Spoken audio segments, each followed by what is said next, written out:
If the motel footage is real, then I left my room in the middle of the night. Twice. Problem is, I don't remember ever opening the door. I travel for work. Mostly long, lonely drives between small towns where no one's ever heard of the company I represent. That night, I was passing through a nowhere town in the Midwest. Can't even remember the name now. Something like Pine Bluff or Deer Hollow. What I do remember is how tired I was. I pulled into this roadside motel around 11:30 p.m., too wired from driving to fall asleep right away. The clerk barely looked at me, handed over a key card for room 6, and muttered something about no ice machine. The room was fine. Dim yellow light, a faint chemical cleaner smell. The kind of place where the walls are thin and the silence feels artificial. I kicked off my shoes, brushed my teeth with bottled water, the tap was brownish, and finally lay down around midnight. The next thing I really remember, is waking up suddenly. My eyes snapped open. There was a knock at the door. 2:13 a.m. I checked my phone. That's the exact time. The knock came again. Then a voice. Soft. Almost apologetic. Can I come in? It wasn't loud. It wasn't aggressive. But it wasn't a request either. It was familiar and calm. I froze in bed. The voice repeated it. Can I come in now? Just like that. Like we'd had a conversation already. I didn't respond. Didn't move. Eventually, the silence came back, and I must have passed out again. In the morning, I was groggy. Groggier than I should have been. The kind of fog that feels like a drug hangover. My clothes were on the floor, but not the way I'd left them. My shoes were by the door, tied. I chalked it up to being exhausted. Maybe I'd gotten up for water or something. But when I stopped by the front desk to check out, the clerk gave me a weird look. You okay, man? He asked. We saw something on the footage last night. I thought maybe it was about someone knocking on my door. So I told him, yeah, I heard something around 2 a.m. Maybe someone drunk or at the wrong door. He didn't laugh, didn't nod, just turned his monitor toward me. You came out of your room, he said. Twice. I stared at the screen. There I was, clear as day, walking out of room 6 barefoot. First time was 2:13 a.m. I stood outside the door for maybe 30 seconds, then turned and walked to the edge of the camera's view. The hallway was empty. No one knocked. No one said anything. But I was responding to something. I came back 10 minutes later, walking stiffly, like sleepwalking. I opened the door, paused, looked over my shoulder, then went back inside. The second time, 2:37 a.m., same thing. I opened the door and stepped out, this time fully dressed, shoes on. I stood perfectly still, staring down the hallway. Then I walked out of frame again. 3 minutes passed. Then I reappeared. But here's the part that made my skin crawl. On the screen, both times, I walked out without ever opening the door. It never moved. No handle turned. I just appeared outside it. The clerk said he almost called the police, but by the time he noticed, I'd already returned. I told him it had to be a glitch. I laughed, awkwardly, hoping he'd laugh too. He didn't. There's one more thing, he said. He zoomed in on the hallway camera. The second time I returned to my room, right before I went back inside, there was a shadow behind me. Not mine. It was shaped like a person, slightly taller than me, standing about a foot back, mirroring my movements. But it didn't enter the room. It just stood there and slowly faded into the wall. I checked my phone later. The timestamp matched perfectly. 2:13 a.m. was when I heard the knock. 2:13 a.m. was when the camera saw me step outside. And yet I never got out of bed. I swear I didn't. Back home, I had trouble sleeping for weeks. I kept checking my door at night, staring at it, waiting for something to knock again. Nothing came. Not for a while. But last week, after months of silence, I found something that brought it all rushing back. I was going through old voicemail messages I never listened to. Junk calls, reminders. One of them had no number. Just unknown. I pressed play. It was a quiet voice. Familiar. Calm. Soft. Hey, it's me again. I just want to come in. I need to come in this time. It was received at 2:13 a.m. I deleted the message.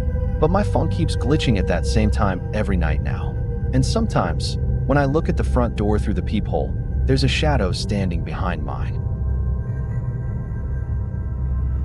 Have you ever stayed in a place that shouldn't exist? A room that isn't supposed to be there, yet somehow, you were already inside it? I was 3 states deep on a cross-country drive, too tired to keep going, too broke for anything but the kind of motels where the carpet feels damp even when it's dry. I pulled off the highway around 1:40 a.m. and found a faded sign, Pine Shadow Inn. The lot was empty except for one flickering street lamp and an old sedan parked sideways by the office. The place looked abandoned at first, but the office door was cracked open, light buzzing weakly from inside. A man in a dusty flannel shirt looked up from behind the desk. His eyes were off, glassy, not high, not drunk, just wrong in a way I couldn't explain. He didn't say welcome or good evening. He just slid a key across the counter, metal tag swinging off it. Room 103. I didn't even question it. I just wanted a bed and maybe a hot shower if the water still ran. The motel had a row of doors lit by old yellow bulbs. Mine was at the far end, near a fence line and some skeletal trees that creaked in the wind. The room itself wasn't bad. Outdated, sure, tube TV, stiff sheets, and that distinct motel mildew smell.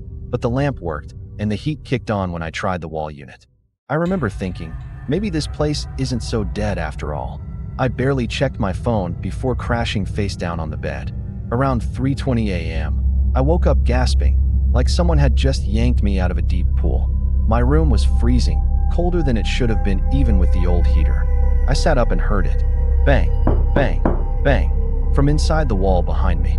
I thought maybe it was plumbing or someone knocking in the next room. But when I pressed my ear to the wall, it didn't sound hollow, it sounded close. Like someone knocking inside drywall, just inches behind the paint. I checked outside. The adjacent rooms were dark. The whole row looked dead silent. I went back inside, trying to laugh it off, telling myself it was the pipes or rodents or whatever old buildings do at night. But then it happened again. Bang, bang, and this time, a voice followed. Muffled, low. I couldn't make out the words, but it was inside the room. Not outside, not next door.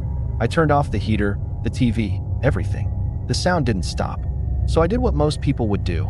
I grabbed my keys and phone, and I went back to the office. Only when I got there, the office was dark. I knocked, waited. Nothing.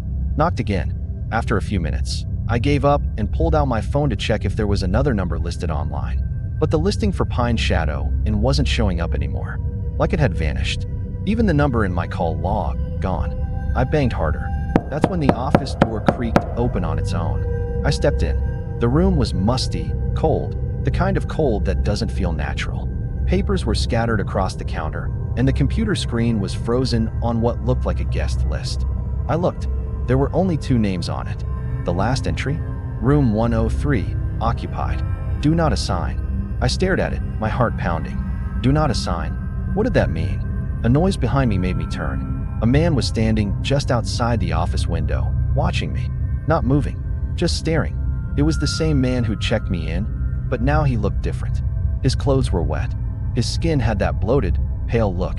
I stepped back, but when I blinked, he was gone. I ran back to the room, packed up as fast as I could. But as I grabbed my bag, I noticed something I hadn't seen before. In the corner near the dresser, the carpet was sagging slightly, like something was underneath it. Like the floor wasn't solid. I stepped closer and felt air, cold, stale air, seeping up from beneath the seam. There was a hatch under the carpet. I didn't open it. I left that room without looking back and drove straight to a diner off the next exit. The waitress said Pine Shadow and had been shut down for over a year, ever since a man was found dead in room 103, wedged inside the wall. No one had been allowed to rent that room since. No power, no water, nothing. I showed her the room key.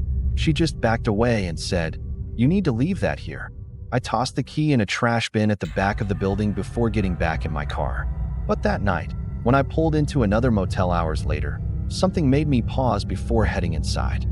My phone vibrated. A notification from the motel's old Wi-Fi.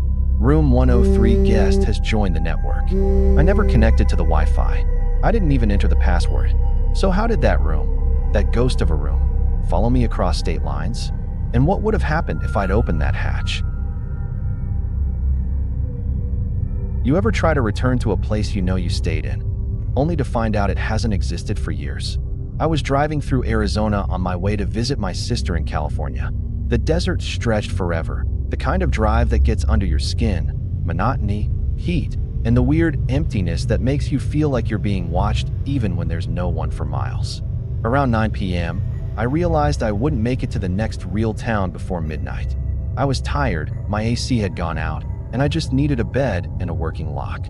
I pulled into this little roadside motel just outside a place called Antelope Ridge. Hand-painted sign, flickering vacancy, light, one-story layout. It looked old but solid, worn but not filthy, almost comforting in a weird, mid-century way. Inside the lobby, there was a bell I had to ring twice. Eventually, a woman came out, mid-50s, dark hair, polite but distant. She barely said a word, just handed me a key for room 3, told me checkout was 10 a.m., and disappeared into the back. I didn't ask questions. The room was plain but clean.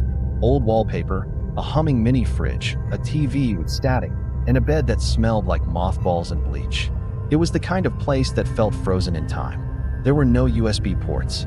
The outlets were the two-prong kind. But I was exhausted, and after locking the door, I passed out within minutes. Sometime after midnight, I woke up to something. A click, then a shuffle. It was faint, like someone trying to move quietly just outside my window. I sat up, heart racing. The curtains were closed, but I swear I saw a shadow pause behind them. Not walking past, pausing, right outside the glass. I held my breath, waited. Then I heard it, the soft sound of the doorknob turning, even though I'd locked it from the inside. It didn't open, but someone was trying. I didn't scream. I didn't even move. I just lay back, pulled the sheets over me, and waited. Eventually, everything went silent again. After maybe half an hour, I drifted back into a restless sleep. By morning, the air felt weird, like the oxygen was thinner somehow. My phone said, "No service," which wasn't unusual out there, but still unnerving. I packed up, left the key on the desk in the empty front lobby, and hit the road. It wasn't until I stopped for gas an hour later that I realized I left my necklace in the motel bathroom. It wasn't valuable, but it was sentimental. My grandmother's. I turned around. It should have been simple. Drive back, grab it, go? I retraced my route exactly. Took the same turns, past the same cacti, the same road signs. But when I got to where the motel should have been, it wasn't there. No building, no parking lot, just dry weeds and cracked concrete. An old, rusted-out signpost with no lettering on it, like something used to be there once. I drove up and down the highway twice. Nothing. Eventually, I pulled into a diner about 10 minutes away. I asked the waitress behind the counter if she knew what happened to the motel outside town. She gave me a blank look. "What motel?" I described it. Beige building, 1 floor, maybe 6 rooms, faded blue trim. Her expression darkened. "Honey, that place burned down years ago. Back in, what was it, 2010? 2011? Someone said squatters started a fire. Whole place went up. They bulldozed it a few years later." I didn't know what to say. I slept there, less than 12 hours ago. I pulled out my phone, tried to find it on Google Maps. It showed nothing but dirt and a gravel patch. I even checked my photos, thinking maybe I took a picture of the room, the key, anything. There was nothing, just a blurry photo of my dashboard clock from the night before. I drove back to the site one more time, got out, and walked around. The ground was dry, hot. I stood where I knew room 3 had been. That's when I saw it, half buried in the dirt. Something glinting. I reached down and pulled up my necklace, right where the sink had been. I didn't take it home. I threw it back into the dust and got in my car. Because here's what still messes with me. The motel wasn't just missing. It hadn't been there in over a decade. But I felt the bed. I heard someone outside, and something tried to come in. Sometimes I wonder, if I hadn't locked that door, would I have ever made it out of room 3?